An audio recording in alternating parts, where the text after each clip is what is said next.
Have you noticed how the left has sort of like monopolized the minority vote, and yet minorities, the situation of minorities is not improving?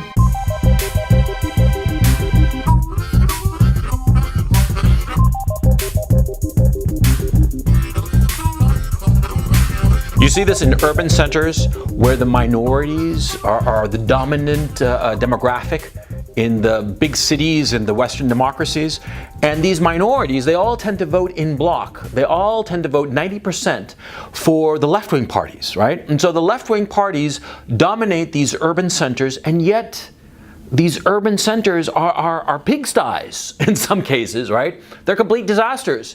And they certainly do not help the minority population. On the contrary, it's like in these great urban centers, things are getting worse all the time. This isn't an accident. This is not an accident. The left learned a lesson from supporting the working class. And more to the point, the left learned the lesson that if they actually help a group of people who politically supports them, that group of people will eventually betray them, like the working classes did. See, the working classes, they used to vote for the left. The poor working classes, the factory workers and whatnot, they used to vote en bloc for the left-wing parties. And what happened?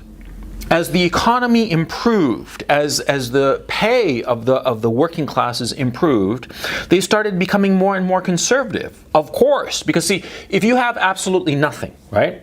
You have $0 in your bank account, you're flat broke. Of course you don't care if somebody else is taxed, because it's not going to affect you, because you don't have anything to tax, right?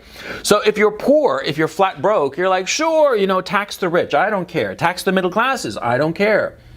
But once you become middle class, and more to the point, once you see that your children could potentially rise up into the upper middle classes or even the upper classes, they might even become wealthy, you might even become wealthy, well, then you don't want to pay that much tax now, do you? You become a lot more conservative. You become a lot more conservative naturally, and it's not just an issue of taxation, it's an issue of conservatism overall, because if things are going good for you, you don't want to rock the boat, you want to keep on going good, right? Yeah! And that's what happened to the working classes in the 20th century, especially the late 20th century, starting with the deregulation of the economies in the very late 70s, early 80s, under Margaret Thatcher and Francois Mitterrand and Ronald Reagan. See, the working classes started to rise up, they started to make more money. And of course they became more conservative and they started voting conservative. Back before 1979, back in the mid-70s and earlier, the idea of a conservative government controlling any one of the big Western democracies was considered absurd. Everybody knew that conservatism was sort of like dead.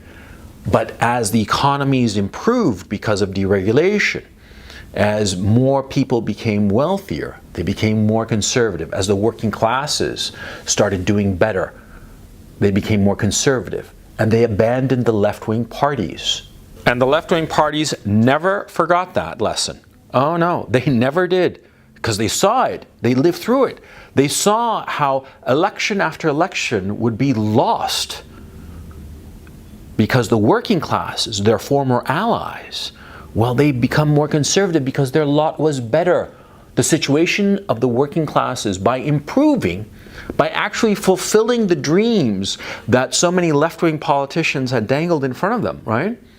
They abandoned the left-wing parties. And the left-wing never forgot that, never forgave the working class this betrayal. Oh no. The left-wing parties tried to adjust, especially during the 90s with Tony Blair and Bill Clinton.